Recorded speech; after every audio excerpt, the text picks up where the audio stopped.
먼저 각자 관객 여러분들께 인사와 소개 부탁드립니다. 네, 안녕하세요. 연출 성종환입니다.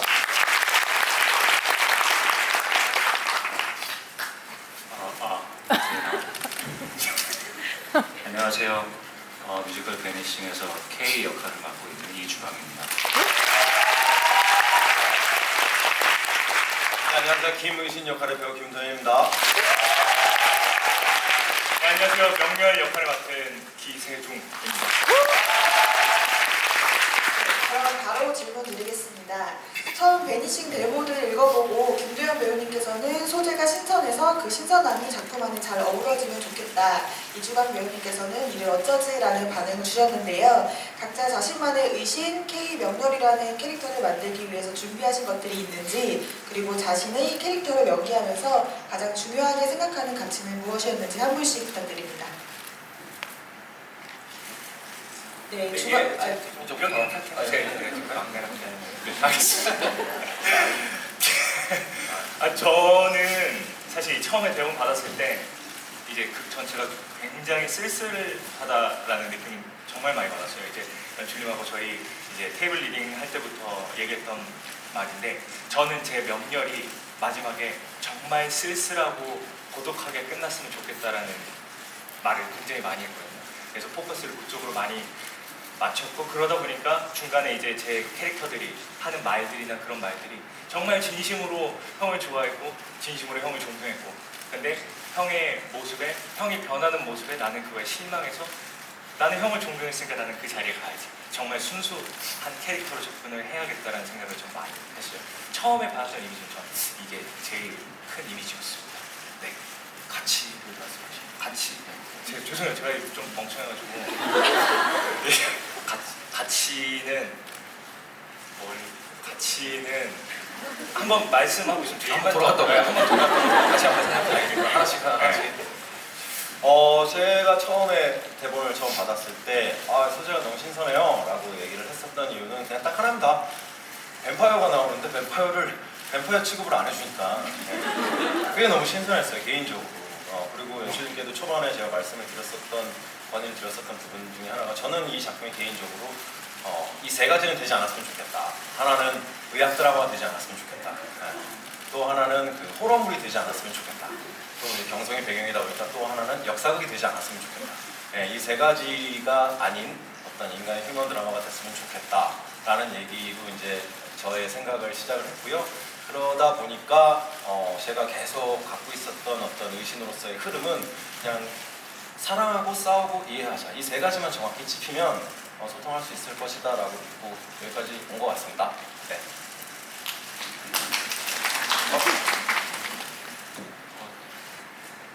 저는 처음에 대본을 봤을 때 K가 너무 오래 살았던 사람이잖아요, 혼자서. 그래서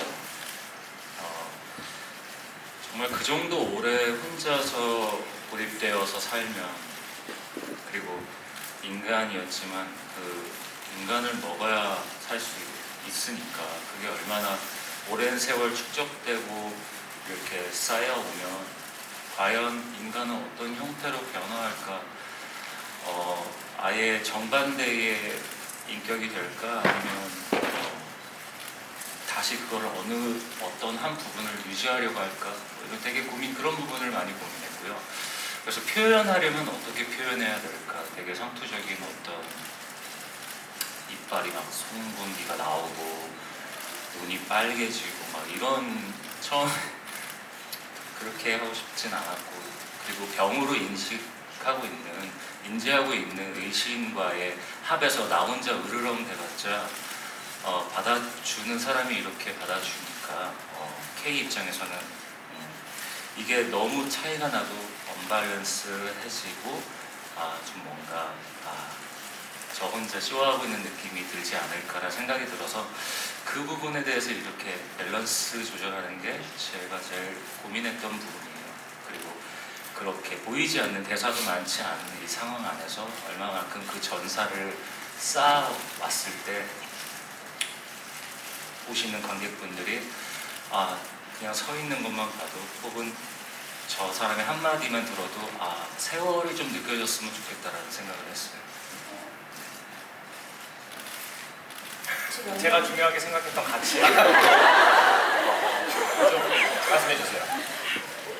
이제 이게 급조한 게 아니라 생각했던 건데 확실하죠? 지금 근데 아니 가치라는 말이 조금 모호하게 한데 한번 얘기해볼게요. 맞는지 한번 들어봐요. 이게 각자 다른 꿈을 꾸고 있잖아요. 의신은 의학 쪽에 인간의 생명에 대한 꿈, K는 이제 뭐 다시 인간으로 돌아갈 수 있을까라는 꿈을 꿀 수도 있고 이제 약간 베일에 쌓여진 캐릭터니까. 그리고 저는 인정받고 싶은 꿈.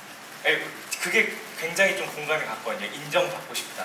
그리고 꿈을 갖고 있는 거에 대한 거에서 내가 지금 꾸고 있는 꿈이 그거를 이뤄냈을 때 정말 원하던 꿈이 맞을까? 약간 이런 느낌. 어렸을 때 고등학교 때 내가 어른이 진짜 빨리 되고 싶은데 내가 어른이 막상 됐을 때 내가 원했던 어른이 맞나? 약간 이런. 괜찮아요? 급정. 근데 아무튼 약간 그쪽으로 저는 생각 많이 했습니다. 아주 그래요. 괜찮아요? 같이 잘했다. 같이 하는 거. 같이. 네. 제가 생각했었던 의신의 가치는 연출님께서 많이 힌트를 주셨던 부분인데 어떤 왼손에 대한 이해였어요. 제가 실제로 왼손잡이거든요. 어렸을 때부터. 여러분들 왼손잡이의 삶을 이해하시나요? 이제 일상에서 되게 크네요. 가위. 가위의 이 방향이 오른손용으로 되어 있어요. 왼손으로 잡으면 되게 아파요. 그리고 남자들 군대 가면 사격을 하죠. 사격을 하면 총알이 평평 나와요. 총알이 이쪽으로 나오거든요. 총이 있으면. 그럼 보통 오른손잡이는 이렇게 쏘면 총알이 절로 가니까 상관이 없어요. 저는 이렇게 쏘니까 눈앞으로 팍! 여기다 더하면 이제 방독면을 쓰잖아요. 그럼 정화통이 여기 붙어 있어요. 그러면 얼굴이 이렇게 돼요. 총알은 이렇게 나오죠. 이것이 다 모든 것이 오른손잡이용으로 되어 있기 때문에 그렇거든요. 지금 우리 작품에서 왼손은 어떻게 보면 K겠죠. 저는 오른손의 끝에 가 있는 사람이겠죠. 근데 K가 저한테 마음을 여는 이유가 무엇일까? 그냥 카톡 받으시고 자유롭게 통화하셔도 돼요. 영상 통화하셔도 된다. 자유롭게. 집에서 빨리 오라고 그러는데 확인해보세요. 네, 자유롭게 하셔도 되고요. 그런 부분이었었어요. K가 저한테 마음을 여는 힘이 뭘까? 여태까지 K들의 분석으로 의하면 300년 이상 살았다라고 하는데 그 동안 아무도 마음을 같이 공유하지 못했는데 의신에게 이렇게 큰 사랑을 주는 이유가 뭘까라고 한다면 의신이 차차 마음을 열게끔 하는 것이 아니라 그냥 한 방에 그 왼손을 이해할 수 있는 사람으로 다가가 주려고 했었던 것 같아요. 그러니까 왼손에 대한 이해, 오른손 자로서 그런 거였었던 것 같아요. 급조한테 안 나지. 감사합니다. K의 가치, K는 정말로 어떤 정말 떨어져서 누구와 소통하지 못한 채 계속 소멸해가는 몸은 남아있지만 계속 소멸해가는 삶을 살고 있어서 의신과의 첫 만남이 시작된 것부터 새로운 가치가 생기지 않았을까라는 생각이 들었어요. 누군가가 나타나서 영원히 살고 싶다는 생각보다 영원히 살고 있으니까 가장 아름다운 순간이 될 때 정말 내게 웃음을 잃었는데 웃음이란 게 있고 가장 평범했던 가장 일상 안에서 가장 행복할 때 사라지고 싶다라는 생각을 했을 것 같고 나에게 보통은 나를 보자마자 도망치거나 해하려 하거나 여러 사람들을 불러서 곤란하게 하거나 그래 왔다면 의신은 정말로 병으로 생각하고 나를 도와주려고 했고 이름을 지어줬고 네, 이해하려고 다가와줬기 때문에 이 작품에서 표현하고자 하는 게 이해이기 때문에 K에게 당신을 이해하고 싶다라고 진심으로 다가왔기 때문에 그때부터 K는 모든 게 다시 시작했다고 보시면 됩니다. 네, 그럼 캐릭터에 대해서 연출님께도 질문 드릴게요. 어떤 한 관객분께서 뱀파이어를 공포의 대상이 아니라 그동안 알려지지 않은 질환을 가진 환자로 접근한 부분이 신선해서 재미있게 보고 있다고. 뱀파이어는 오랜 세월을 살아오면서 고독하지만 남들보다 월등한 힘을 갖추고 있는 게 흔히 알고 있는 뱀파이어의 이미지인데 K는 어리숙하고 세상 본물을 접하지 못한 늑대 소년 같은 느낌입니다. 물론 약간의 능력은 있지만 그렇게 설정한 이유가 있을까요? 하고 질문 주셨습니다. 네, 그 저희 작품의 가장 핵심적인 부분을 봐주신 것 같아서 네, 감사하고요. 제일 처음에는 실제 조선 최초의 뱀파이어가 있다면 어떨까라는 상상에서 출발했고, 그다음 이제 함께 작가님과 만들어 갈 때에는 좀 의신과 대비시켜주고 싶었어요. 의신이 굉장히 인간이 만든 가치들에 대해서 굉장히 훨씬 지적이고 좀 더 많은 아까 가치 얘기했는데 가치를 두고 있잖아요. 그와 반해서 K는 좀 더 자연이 가져다주는 어떤 섭리나 어떤 다른 부분에서 서로 어떤 차이가 있기를 바랬거든요. 사실 다른 작품에서는 뱀파이어들 굉장히 지적으로 표현되는 작품들도 많잖아요. 워낙 오랜 세월을 쌓았으니 인간이 쌓은 어떤 책에서든 어떤 경험으로든 굉장히 지적인 존재로 그렇다고 되게 바보처럼 보이게 그런 순간들이 있죠. 근데 실제로 회의는 굉장히 똑똑해요. 회의는 그걸 몰라서 막 그런 행동들을 하는 게 아니고 오히려 좀 더 인간의 감각과 인간의 감정이 아닌 쪽에서, 그래서 의신과 K의 조금 구분을 주는, 그래서 그 말이 되게 중요했던 것 같아요. 사실 이런 존재인 줄 알았는데 알고 보니 이런 존재였더라. 이것이 이제 저희가 다루고 있는 큰 거잖아요. 타자화라는 그런 말이 있더라고요.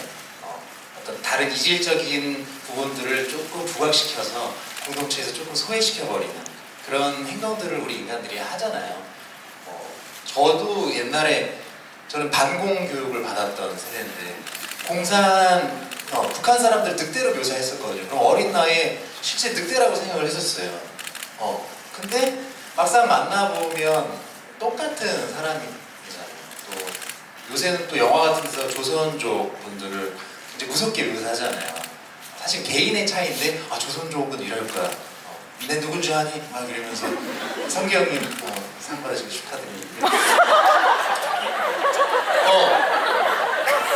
갑자기 어쨌든 그런 타자로 우리 멀리 가지 않아도 예를 들어서 뭐 김도현 배우 어때? 그러면은 근데 직접 만나보면 되게 좋으신 분인데 어떤 그런 일들 우리가 겪고 있는데 좀 실제 지나치면 그렇게 볼 수 있지만 마주치면 그렇지 않다라는 어떤 이야기를 만들려고 조금 대비를 뒀던 부분이고, 조금 더 얘기해주세요. 그런 면에서 조금 더 경계에서 만나게 해주고 싶었어요. 그래서 일부러 시간도 새벽, 밤도 아닌 아침도 아닌 새벽에, 그리고 이런 폐가 인간이 만든 공간도 아닌 자연이 만드는 공간도 아닌 조금 그 경계에 놓인 그 시간과 장소에서 경계를 넘어서 만나게끔 해주고 싶었거든요. 그래서 경계를 넘어서 손을 뻗고 터치를 하고 그래서 공포의 대상이 아닌 어떤 면에서 되게 취약한 약자잖아요. 햇빛에 노출되어서 그리고 한 번의 터치와 내가 도와줄게라는 찰나의 한마디를 듣고 찾아갈 정도로 굉장히 결핍되어 있고 굉장히 억압되어 있는 그 존재들이 만나서 벌어지는 그 이야기, 그리고 되게 중요했던, 저와 작가님께 되게 우리 팀에게 중요했던 내용인 것 같습니다. K한테 질문 드릴게요. K는 300년 이상 살아온 캐릭터인데요. 처음 뱀파이어에게 물리고 난 직후에는 어떻게 됐을까요? 물린 후 K가 산소 폐가로 도망을 오게 된 그 과정이 궁금합니다. 일단 너무 오래돼서 기억이 잘 안 나요.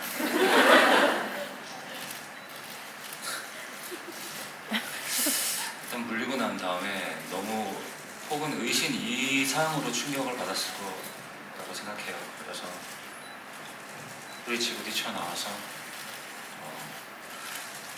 일단 가장 가까운 숨을 수 있는 곳으로 숨었을 텐데, 제가 생각했던 거기는 그 근방에 어부의 집이었는데 그 어부가 저를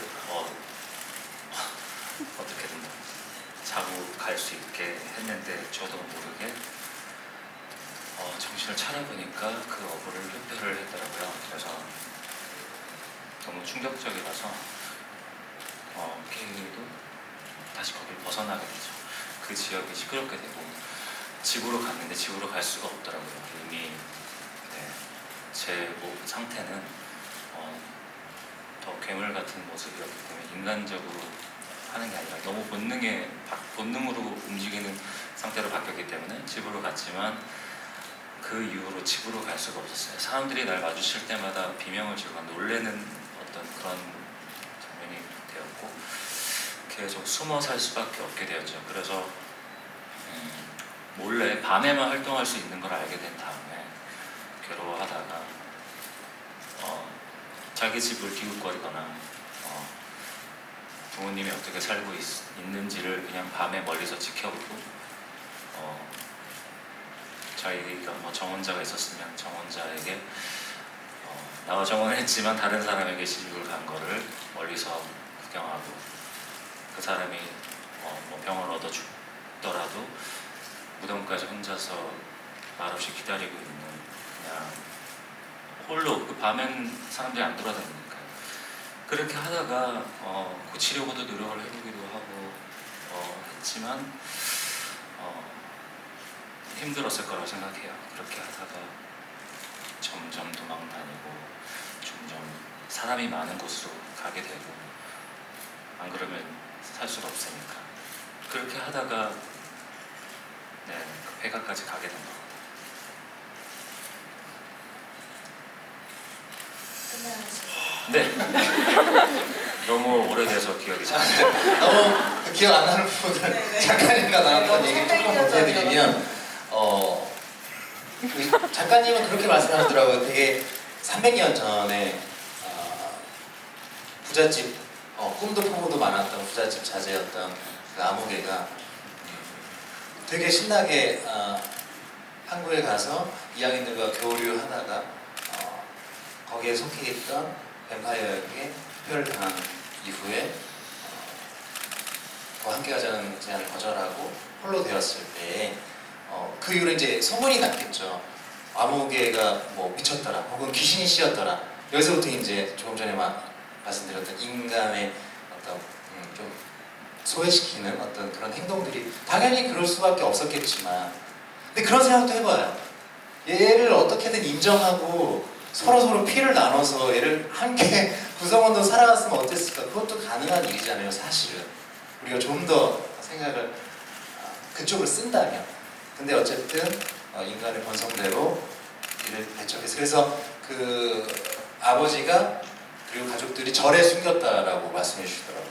그런데 어쨌든 거기서도 적응하지 못하고 뭔가 사건이 있었겠죠. 누군가 희생당하고 여러분이 쫓겨서 그 사이에 부모도 내가 알았던 사람도 한 명씩 사라져 갔겠죠. 그리고 나라의 흥망성쇠도 다 지켜보고 일제강점기까지 지켜보는 와중에 점점 더 인간으로부터 멀어져가는 감각도 감정도 멀어져가는 과정이지 않았을까라고 얘기를 나눴고 배우들과 한번 공유한 적이 있습니다. 네, 감사합니다. 저희 베니싱은 한 캐릭터에 2명의 배우가 연기를 하잖아요. 그러다 보니까 두 배우의 차이점을 찾아보는 재미가 있는데 특히 두 의신의 부위인자에 대한 설명이 다른 점하고 김도현 배우님만의 그 콜레라 관련 대사를 하시는 이유가 궁금합니다. 네. 많은 분들이 공연 끝나고 질문을 해주셨던 것 같아요. 지난 한 달 동안. 일단 저의 전제는 몇 가지가 있는데요. 일단 제가 지금 하고 있는 그 부위인자 설명이 원래 대본입니다. 네, 원래 그 대사로 나왔었어요. 그래서 그걸로 한참 연습을 하고 있었던 과정 중에 어떤 더 이제 조금 의학적인 고민을 하고 있었던 이제 동료 배우인 이제 우리 로기 씨가 이러한 내용을 어떻겠냐라는 얘기를 했었죠. 그래서 이것도 되게 좋다, 되게 좋은데 저는 그 대사에 이미 호흡을 더 많이 맞춰놓은 상태였어요. 그리고 의학적으로 이 작품이 아까도 말씀드렸듯이 이 드라마는 의학 드라마가 아니다. 그리고 이미 이 세상에 존재하지 않고 있는 뱀파이어라는 존재가 등장하고 있고 그의 혈액을 갖고 연구를 하고 있다는 설정만으로 이미 이 혈액의 구성 모양 자체는 사실 우리가 나름대로의 타당성을 갖고 설정하는 것이 중요한 것이지 이것이 현대의학과 얼만큼 더 치밀하게 어떤 개연성이 있고 더 사실적인지 그것이 중요한 것 같지는 않다. 그런 생각인데 저는 일단 그 기존의 대사를 준비를 하고 있었고 나름대로 그 호흡 안에서 리듬을 찾고 있었고요. 제가 이제 가장 중요하게 생각했었던 거는 사실 앞대사에서도 있어요. 그 느낌이라는 게 결국 시상하부에서 분비되는 CRH 영향을 받아 원래는 부신에서 뭐 생성되는 콜틴솔로로 인해서 혈압상승 이게 있어요. 근데 저는 사실은 그 내용은 여러분 말해도 몰라요. 사실 일반 사람들은 말해도 모르고 중요한 건 하여튼 어디서 분비되는 뭐 때문에 이게 심장박동이 증가되는 느낌일 뿐이다라는 거죠. 그럼 여기서 제가 배우로서 중요시하게 생각하는 거는 극적 라임입니다. 뭐뭐 하는 게 뭐뭐 해서 뭐뭐 하는데 그게 무슨 너 혼자 가 나는 오늘 이거 할 거야.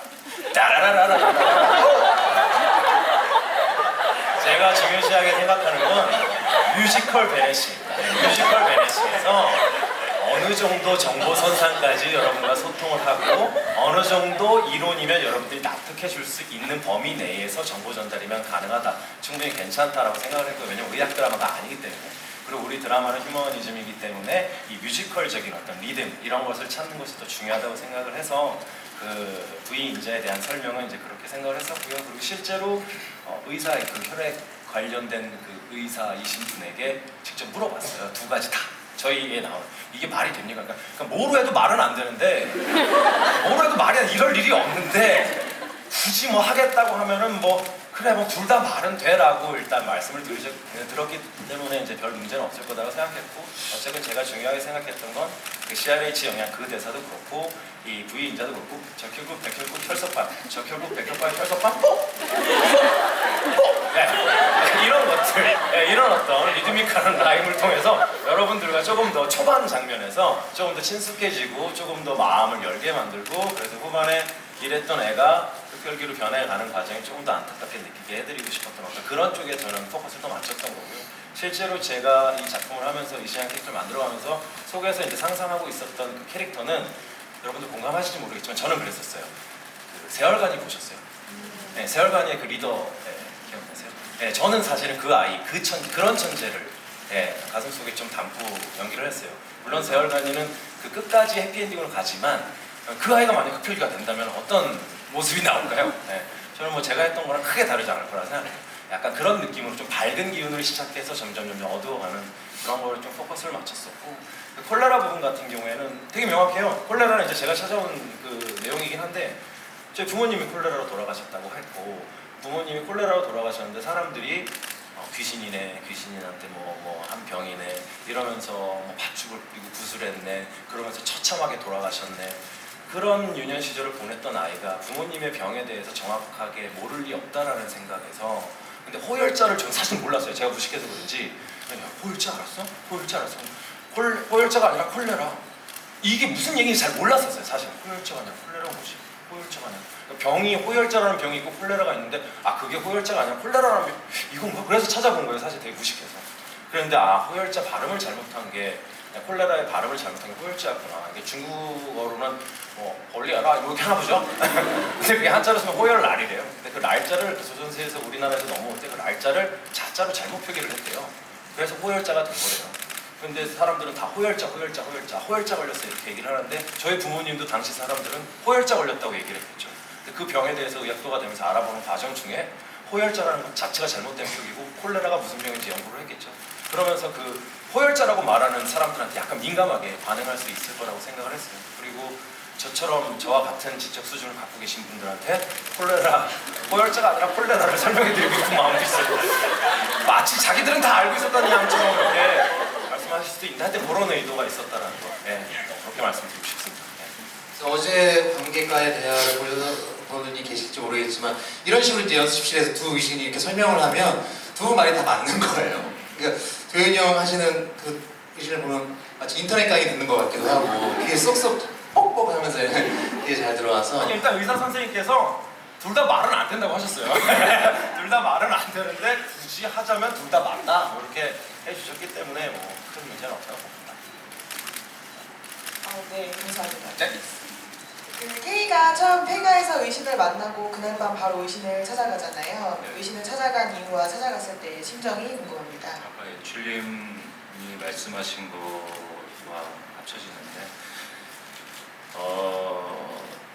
정말 오랜만에 누군가가 나만의 공간에 왔고 침범을 했고 그런데 햇빛까지 비춰져서 내 몸이 타들어가고 그런데 위협을 했음에도 갑자기 다가와서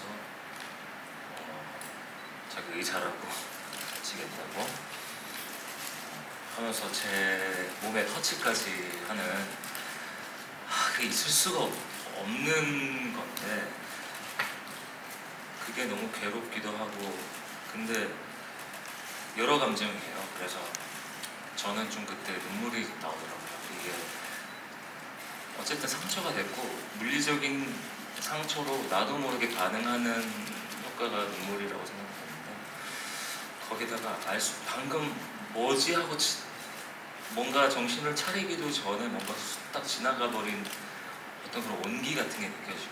그래서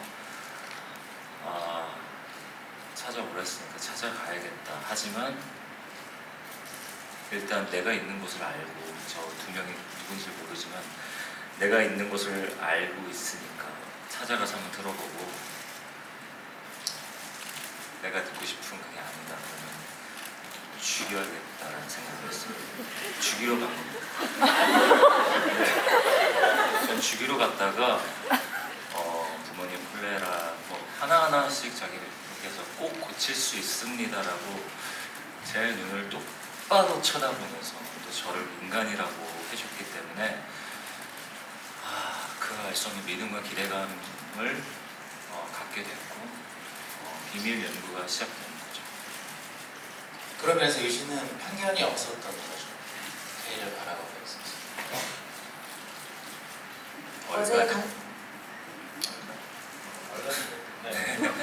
어제 관객과에 대한 현장 질문에서도 나왔던 질문인데요. 명렬이 응급수술 후에 메스를 경찰들에게 넘겨주고 나서 그 방에 와서 의신이한테 도망치라고 소리를 지르잖아요. 그 장면이 의도한 게 무엇인지라는 질문이 있었어요.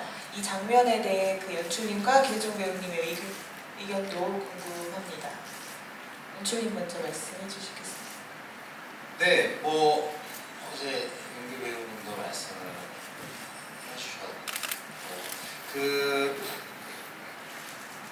사실은 명렬이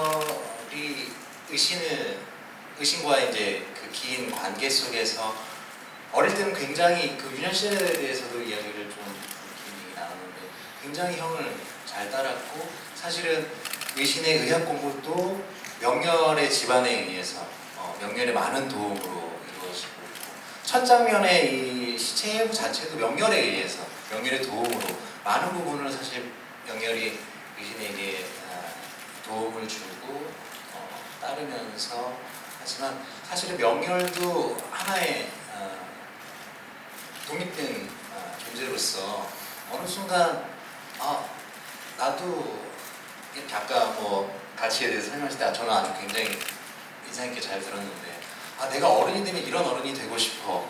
근데 막상 됐을 때 뭔가 결핍되어 있는 뭔가 채워지지 않는 어떤 그런 갈망들 그런 것들이 시작되는 순간이 있었을 것 같아요. 근데 저는 그 시점이 극이 시작되기 이전으로 봤고 그래서 처음에 관객분들이 굉장히 명렬의 의신한테 살갑게 굴고 다정하게 굴고 하는 그 순간에도 저는 이미 욕망이 시작된 상황에서 벌어지는 시작된 상황으로 보고 있었거든요. 이렇게 배우들에게도 이야기를 나누었고 근데 그래서 거기서 이제 물론 표현을 할 때에 그런 것들을 뭐 가지고 가는 것과 또 그냥 안에 갖고서 또 하는 것과 그거는 이제 배우들의 선택이었는데 이미 욕망은 그게 시작되기 전에 싹이 트고 있었고 그것이 어떤 일련의 사건들에 의해서 점점 증폭되는 그 과정이었거든요. 그러면서 나에게 주어진 욕망 첫 번째 명예의 솔로에서 이미 그 고백을 하였고 주어진 명. 분명인가요? 나에게로 떠난 연